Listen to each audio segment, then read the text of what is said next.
नमस्ते है सबैजनालाई welcome back to NepSports radar हामीसँग जोडिनु भएकोमा सबैलाई धेरै धेरै धन्यवाद छ। अब ग्रुप एच को ओपनरमा चाहिँ रेनिङ युरोपियन च्याम्पियन स्पेन आइपुगेका छन्।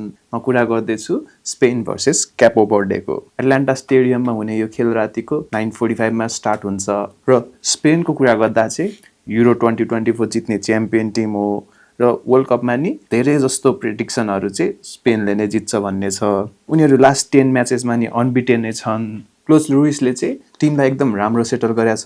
रोड्री चाहिँ मिडफिल्डमा बबाले खेल्छ स्पेनको लागि अनि पेड्री र फेबियन रुइजको चाहिँ बल कन्ट्रोल एकदमै राम्रो छ। प्लस यही टिममा लमिन यामाल र निको विलियम्स पनि विङबाट एकदमै खतरा खेल्छन्। उनीहरु त 1-on-1 मा डिफेन्डरलाई इजिली बिट गर्न सक्छन् र डिफेन्समा फेरि वन्डर किड पाउ कुबरासी र लापोर्टे पनि छन्। स्पेनको ओभरअल स्क्वाड हेर्दाखेरि त वर्ल्ड कप त सियोरै उठाउँछ जस्तो खालको स्क्वाड राखेको छ र अर्कोपट्टि क्यापो भर्डे चाहिँ वर्ल्ड कपमा फर्स्ट टाइम क्वालिफाई गरेर आएको छन्। त्यही भएर पनि उनीहरु एकदमै मोटिभेटेड चाहिँ छन्। अब फर्स्ट टाइममा राम्रो परफर्मेन्स त दिनै पर्यो भन्ने खालको। उनीहरु चाहिँ कम्प्याक्ट 4-2-3-1 फर्मेसनमा खेल्छन्। एकदमै डिसिप्लिन भएर डिफेन्स गरेर चाहिँ फास्ट काउन्टर अट्याक गर्नेमा चाहिँ ट्राई गर्छन् र क्यापो भर्डेको क्याप्टेन रायन मेन्डेस चाहिँ एकदमै राम्रो छन्। प्लस ज्यामिरो मोन्टेरो केभिन पिना चाहिँ मिडफिल्डमा हेल्प गर्छन्। उनीहरुको अर्गनाइज्ड ब्लक भएर चाहिँ स्पेन जस्तो टिमलाई पनि फ्रस्ट्रेट चाहिँ अलिअलि हुन्छ।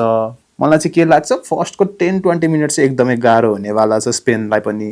तर यति भन्दैमा क्यापो भर्डेको फेरि स्क्वाडमा युरोपियन एक्सपिरियन्स भएको प्लेयरहरु चाहिँ त्यति धेरै चाहिँ छैनन् फेरि। र यो गेमको लागि नेपस्पोर्ट रेडारको प्रेडिक्सन चाहिँ स्पेनले सजिलैसँग जित हात पार्छ। मलाई चाहिँ लाग्छ स्कोर लाइन चाहिँ अलि ठुलो नै हुन्छ। 4-5 गोल त स्पेनले सजिलै हान्छ जस्तो लागिरहेछ। स्पेनको मिडफिल्डमा नि एकदमै स्ट्रङ कन्ट्रोल, वाइड अट्याक र ओभरअल क्वालिटीले हेर्दाखेरि त गोल त इजिली नै आउनु पर्ने हो। तर पनि क्यापो भर्डेले अब आफ्नो फर्स्ट परफर्मेन्स चाहिँ राम्रो देखाउनलाई चाहिँ ज्यान दिएरै खेल्छन् डिफेन्समा। त्यो चाहिँ ब्रेक गर्नलाई चाहिँ स्पेनलाई टाइम चाहिँ लाग्न सक्छ। हजुरहरुलाई चाहिँ के लाग्छ स्पेनले बिग स्कोरले जित्ला कि क्यापो भर्डेले केही मिरेकल गर्न सक्ला? कमेन्टमा भन्नु होला र यो भिडियोलाई लाइक गरिदिनुस्, शेयर गरिदिनुस् र नेपस्पोर्ट्स रेडारलाई सब्स्क्राइब पनि गर्न नबिर्सिनु होला। मिल्छ भने घन्टी पनि बजाइदिनुस्। नेक्स्ट म्याच एनालाइसिसमा हामी फेरि यही नै भेट्छौं। अहिलेको लागि जे फुटबल जे नेपाल।